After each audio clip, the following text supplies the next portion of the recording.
Beautiful people, स्वागत है आपका मेरे आज के इस नए वाले ब्लॉग में। तो आज हमारा हॉस्पिटल सर्जरी का क्लास है और इसलिए हम आए हैं गगारिन 27/11 इस एड्रेस पे, जहाँ पे हॉस्पिटल सर्जरी का क्लास लगता है। और अभी बजे है सुबह के 9। थोड़ा अंधेरा अंधेरा सा रहता है, 9 बजे भी ऐसा लगता है कि अंधेरा पड़ा है, बहुत सुबह का टाइम है नहीं, लेकिन 9 बजे भी थोड़ा अंधेरा ही रहता है। और अभी मैं चलता हूँ अंदर, तुरंत चेंज करते हैं। कल मेरे साथ बहुत कुछ हुआ है, मैं आपको सब डिटेल में बताता हूँ थोड़ी देर में। और आज के दिन भी बहुत कुछ होने वाला है। तो या लेट्स बिगिन टुडेज़ ब्लॉग, बने रहे मेरे साथ। अंदर जाके भी चेंज कर दे तुरंत और फिर जाते हैं क्लास में। हॉस्पिटल सर्जरी में आपको स्क्रब पहनना इम्पॉर्टेंट है, काइंड ऑफ कंपलसरी है। कुछ लोग पहनते कुछ लोग नहीं, लेकिन सर्जरी दिखाने जा रहे तो कंपलसरी पहनना पड़ता है। तो स्क्रब पहन लिया, सर भी आ गए, चलते क्लास में। तो दोस्तों फाइनली हमारी क्लास हो गई है ख़त्म, लेकिन मैं पिछले 1 घंटे से यहीं पे हूँ। अगर तुम इसका रीज़न पूछोगे तो रीज़न ये है कि हमें शायद सर्जरी देखने का मौका मिलने वाला था आज, लेकिन आज नहीं मिला है, अगले हफ्ते में मिल जाएगा। दूसरी बात, हम खाना भी खा रहे थे थोड़ा देर, और मैंने टैक्सी तक होल्ड रखी थी जिम के लिए, लेकिन टैक्सी तब थी 126 रूबल्स की। और अब पिछले आधे पौने घंटे से मैं टैक्सी देख रहा था, तो टैक्सी है 280 प्लस की। शेयरिंग की कैब पहले सस्ती हो रही थी 126 की, अब नहीं हो रही है। तो मैंने सोचा कि रुकूं, थोड़ा देर चेक करूं, लेकिन प्राइस तो कम हुआ नहीं। और फाइनली बहुत ज़्यादा लेट हो रहा है, तो मैंने सोचा कि क्यों ना अभी बस से लेकिन बस से चले जाएंगे। बस से इतना ही दिक्कत है, यहाँ से भी वहाँ थोड़ा चल के जाना है, फिर वो अंडरग्राउंड टनल से उस साइड जाना है, उस साइड से बस लेनी है। और उधर जाके जब जहाँ पे उतरूँगा मैं, वो भी जहाँ पे उतर रही है वो जिम से लगभग 10-15 मिनट की दूरी पर है। तो अभी चलते बस स्टैंड पे, फिर वहाँ से देखते हैं बस नंबर कौन सी क्या है, अभी देखना पड़ेगा मुझे, उस हिसाब से बस करके चलते हैं। यहाँ से है रास्ता, वहाँ पे सीधा नीचे जाता है और रोड के उस साइड निकलेगा बाहर। चीज़ तो पक्का है दोस्तों, ये लाइफ कोई फेयरी टेल वर्ल्ड नहीं है, या कोई यूफोरिक वर्ल्ड नहीं है जिसमें सब परफेक्शन होगा, जैसा चाहो वैसा होगा, जब चाहो तब होगा। अपने हिसाब से हमेशा चीज़ें नहीं होती है। जैसे कि अभी का एग्जांपल ले लो, बस से जाना पड़ रहा है अभी। इतनी देर तक मैंने टैक्सी होल्ड करके रखी थी, लेकिन जब जाने का मौका आया तभी महंगी हुई। वाह, थोड़ी थोड़ी धूप आ रही है अभी, तो वो एक तरह से अच्छी चीज़ है। थोड़ी धूप भी होती है ना तो भी ज़्यादा ठंड लगती नहीं है, वरना वैसे तो बहुत ठंड है अभी। और दूसरा चीज़, मैं इस वजह से भी ये बोला कि लाइफ कोई फेरी टेल वर्ल्ड या फिर यूफोरिक वर्ल्ड नहीं है। उसका रीज़न ये है कि कल मेरे साथ जो हुआ है, अगर आप मुझे फॉलो करते हो स्टार्टिंग से, मैंने जब ब्लॉगिंग करना शुरू किया था यहीं पे था मैं, मॉस्को नहीं गया था उस टाइम पे, मोरेनबर्ग में ही था। और हमारे प्रैक्टिकल्स चल रहे थे, जिसमें थेरेपी, सर्जरी और गायनेक का प्रैक्टिकल हुआ था, जिसमें से थेरेपी मेरा क्लियर है। लेकिन अभी कुछ कल मैसेज आया है कि सर्जरी का तुम्हारा प्रैक्टिकल क्लियर नहीं है, जबकि मैंने सर को मेल किया था। मेरे वाले सर ने मुझे बोला था कि मुझे मेल करना है, और सर को मैंने कल बहुत बार कॉल किया, तब जाके आज सुबह सर का कॉल बैक आया। सर ने मुझे बोला कि अगर तेरा नाम आया है तो हो सकता है कि तेरे डायरी में कुछ गलती हो, ये हो वो हो।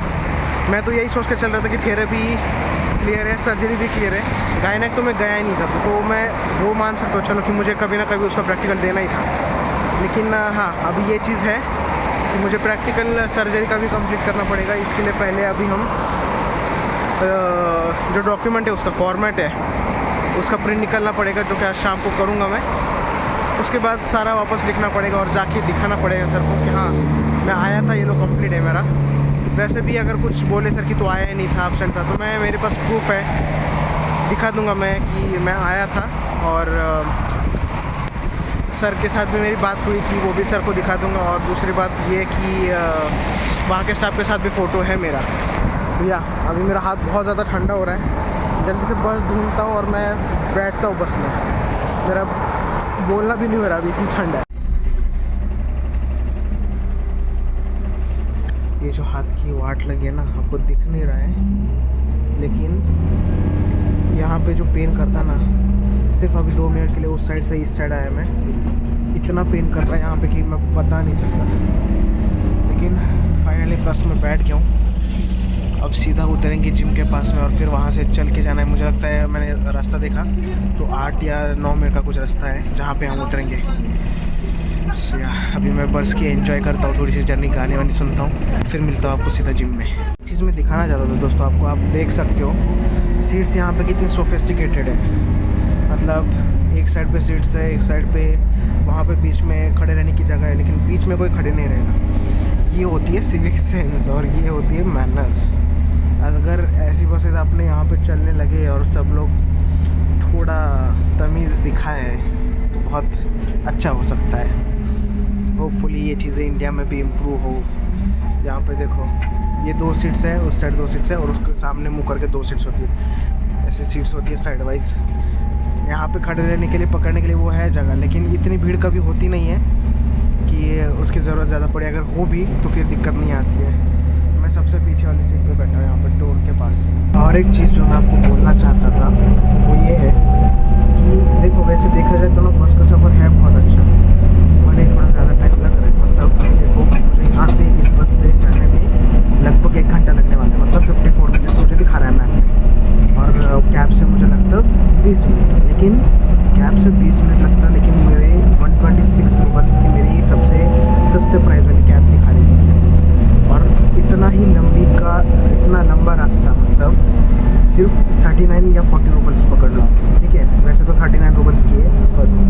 तो यहाँ से वहाँ तक जाने का जितना डिस्टेंस है, जितना मैं कैब से 130 रुपये में ट्रैवल कर रहा था, वो सिर्फ 40 रुपीज़ में यहाँ पे मेरा ट्रैवल हो रहा है। ठीक है, टाइम थोड़ा ज़्यादा लग रहा है, लेकिन ये बहुत अच्छी चीज़ है। तुम अगर यहाँ पे ऐसे ट्रैवल कर रहे हो ना, तो बस और मेट्रोज़ हो, अगर मेट्रो सिटीज़ हो, अभी ओरेनबर्ग में तो मेट्रो नहीं है, मॉस्को में मेट्रो थे। आपने अगर मेरे पिछले ब्लॉग देख रहे थे तो उसमें मैंने मेट्रो का भी सफ़र दिखाया था।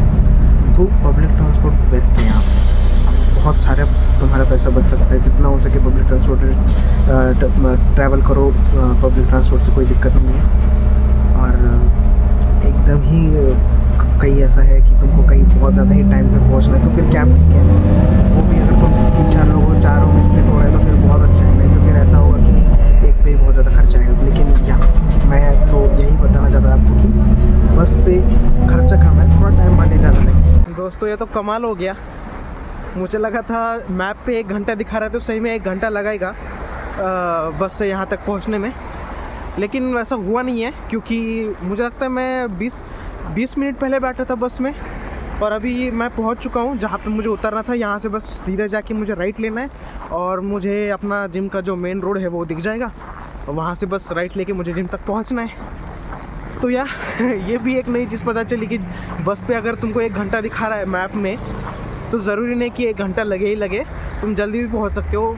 मैं भी वो ऐसा हो सकता है कि ट्रैफिक के ऊपर डिपेंड हो, कि ट्रैफिक ज़्यादा हो तो अप्रॉक्स 1 घंटा पकड़ के चलो कि तुमको लगेगा, लेकिन अगर ट्रैफिक नहीं है तो कम लग सकता है। और अच्छा हुआ एक तरह से, क्योंकि मुझे लग रहा था मैं बहुत ज़्यादा लेट हो जाऊँगा, क्योंकि जिम जाऊँगा, फिर कब बार मर जाऊँगा, कब वो डॉक्यूमेंट्स निकालूंगा। और हाँ, डॉक्यूमेंट से याद आया, मुझे एक बात आपको बतानी थी। अगर आप 4th ईयर स्टूडेंट हो, अगर आप ये वीडियो देख रहे हो, 4th ईयर का कोई स्टूडेंट हो जो वीडियो देख रहा है, तो एक चीज़ है कि तुम अगर यहाँ पे रुक रहे हो ना और तुमको अगर यहाँ पे प्रैक्टिकल्स करने हैं, फिर वो के हॉस्पिटल में करने पड़ते हैं, तो मेक श्योर कि तुमने तुम्हारे टीचर के सिग्नेचर एंड स्टैम्प्स लिए हैं, जो कि तुमको प्रैक्टिकल कंप्लीट करने के बाद डायरी वगैरह बना के देनी पड़ती है। ठीक है, डायरी और रिपोर्ट, ये 2 चीज़ें बहुत ज़्यादा इंपॉर्टेंट है, क्योंकि मेरे साथ जैसे अभी हुआ है, मैंने आपको थोड़ी देर पहले बताया, वैसे आपके साथ ना हो। मैंने वैसे तो सारे प्रैक्टिकल्स कंप्लीट कर लिए हैं, ठीक है, ऐसी कोई दिक्कत की बात नहीं है। मैं गया सब हूँ, अटेंड सब किया है। वो मिसकम्युनिकेशन हुआ है या फिर जो भी आप बोल सकते हो, क्योंकि मैंने एक टीचर को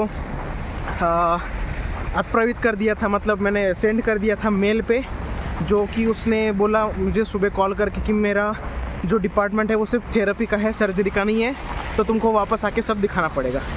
तो ये चीज़ मुझे पहले भी बताई जा सकती थी सर के थ्रू, लेकिन ठीक है, अब जो भी है कुछ नहीं करना है।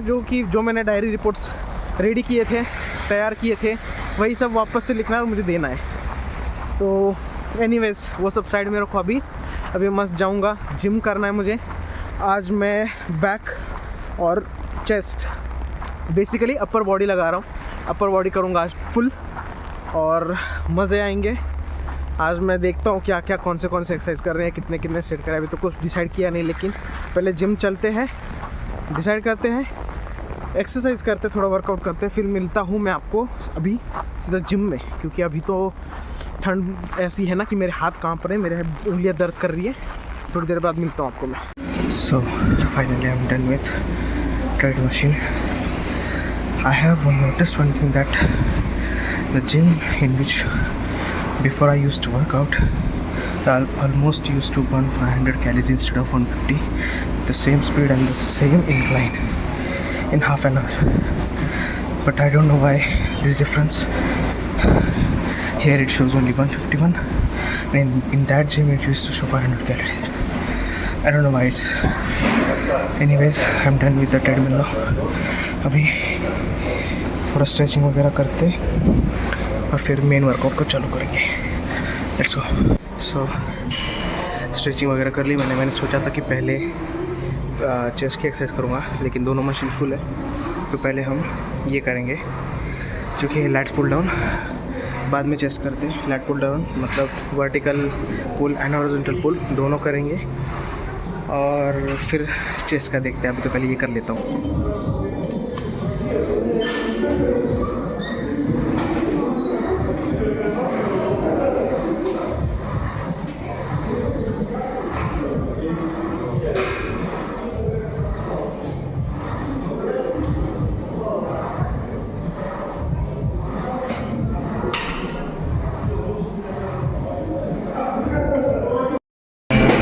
सेट खाइए, अब होगा असली सेट शुरू, जिसके लिए मैं बैंड भी यूज़ करूँगा।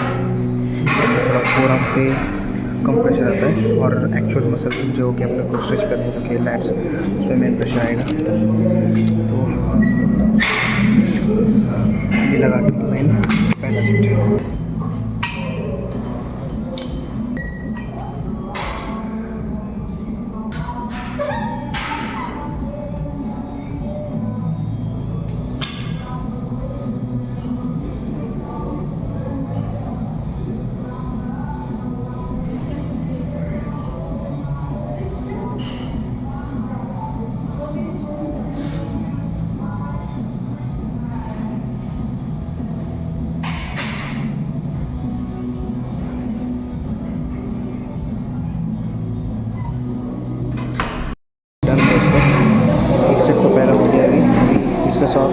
इसके बाद एक्चुअली और भी सेट करता हूँ, वेट बढ़ा के और दो बार वेट बढ़ा के। अभी शायद 79 लिया था मैंने, अगला 79 और 83 kgs, ऐसे दो सेट लूँगा। फिर जाएंगे हम हॉरिजॉन्टल पुल में। अभी तो ये वर्टिकल पुल है, अभी हॉरिजॉन्टल पुल बाकी है, वो करेंगे। उसमें तो भाई पूरा मशीन से उठा देता हूँ मैं, ये वाला यहाँ का। अब मैक्सिमम आई गेस 89 kgs है, ठीक से याद है लेकिन शायद नहीं आएगा। उसके बाद करेंगे चेस्ट। सो बैक की एक्सरसाइज हो गई है, अब चेस्ट करना है। और हॉरिजॉन्टल क्या बोलते हैं उसको, हॉरिजॉन्टल पुल आपको मैं दिखा नहीं पाया क्योंकि उसके लिए प्रॉपर सेटअप नहीं है, वहाँ पर जगह नहीं फ़ोन रखने की सही से। वर्टिकल पुल के लिए था। अभी आगे भी आपको अगर एक्सरसाइज दिखने मिले तो समझ जाना कि सेटअप था वहाँ पे, मतलब फ़ोन रखने के लिए जगह थी रिकॉर्ड करने के लिए। अगर नहीं तो समझ जाना कि जगह नहीं थी। बट पहले मैं चेस्ट के लिए शुरुआत करूँगा। यहाँ पे दो मशीन है, जैसे अपना फ्लैट बेंच प्रेस होता है वहाँ पे फ्लैट चेस्ट के लिए एक मशीन है और एक इंक्लाइन चेस्ट के लिए मशीन है, मतलब अपर चेस्ट के लिए। तो इसके हिसाब से दो एक्सरसाइज दो मशीन पकड़ूँगा, फिर आगे का देखता हूँ क्या क्या करना है अभी ऊपर। जैसे जैसे वो आपको दिखाया जाएगा, और अगर नहीं दिखने मिला कुछ तो समझ लेना कि वहाँ पर सेटअप नहीं। वैसे तो अभी मैं जाता हूँ चेस्ट के लिए, खाली नहीं है तो अपना ट्रेडिशनल जो फ्लैट बेंच है उस पर करता हूँ, और इस पर फ्लैट होगा।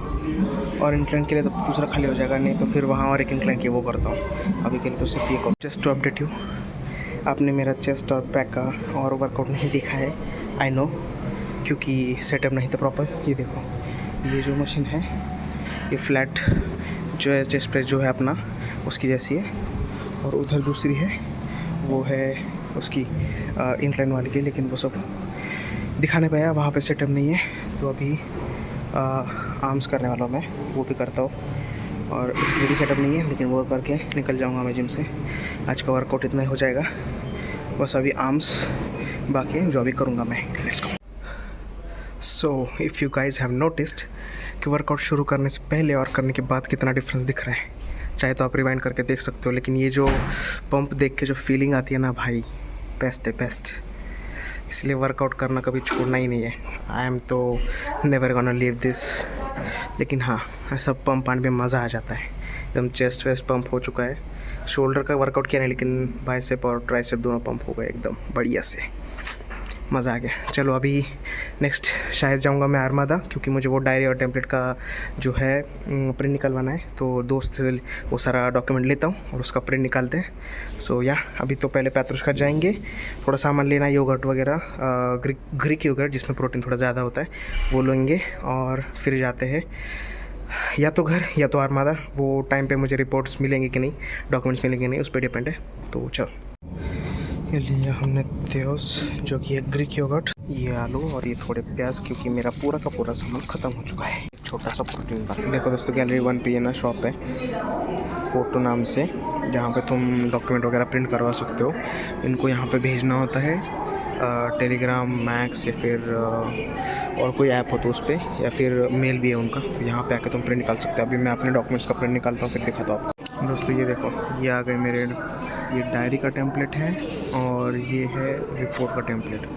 अब ये पूरा फिलअप करना है और ये तो फिल्ड अप है ये, लेकिन ये यहाँ की चीज़ें फिलअप करनी है, नाम वाम यहाँ पे लिख के, कैरेक्टरिस्टिक्स लिख के, ये सब फिल करके सबमिट करूँगा मैं। हाँ तो दोस्तों, मैंने प्रिंट निकाल ली है, ये रही सारी प्रिंट्स। तो इसको फिलअप करूँगा और अभी ग्रुप पे मैसेज भी आया है कि 4 फरवरी को जाके सबमिट करना है, तो मैं सबमिट करूँगा। और या फाइनली आज का डे यहाँ पे ख़त्म हो रहा है और यहाँ पे अपना व्लॉग भी ख़त्म हो रहा है, क्योंकि मुझे अभी जाके सोचूंगा मैं खाना बनाने की नहीं बनाना, लेकिन खाना शायद बनाना पड़ सकता है, थोड़ी भूख सी तो लग रही है। और इसके बाद मैं ये सीधा लिखने बैठूँगा भाई। अभी सैटरडे संडे है, मेरे पास टाइम है, सैटरडे संडे में लिख के ख़त्म करूँगा और फिर आराम से जाके 4 तारीख को दे दूँगा। अभी जो गायना का फॉर्मेट है वो तो मिलता रहेगा।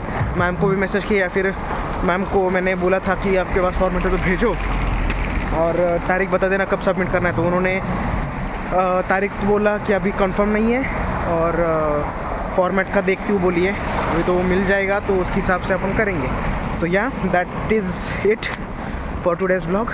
और मुझे लगता है यहाँ पे ख़त्म करना चाहिए ब्लॉग को। अपना ख्याल रखो, परिवार वालों का ख्याल रखो, सबका ख्याल रखो और खाते पीते रहना। मैं मिलता हूँ आपसे अगले ब्लॉग में, तब तक के लिए बाय बाय, टाटा, तुमची रजा घेतो मी।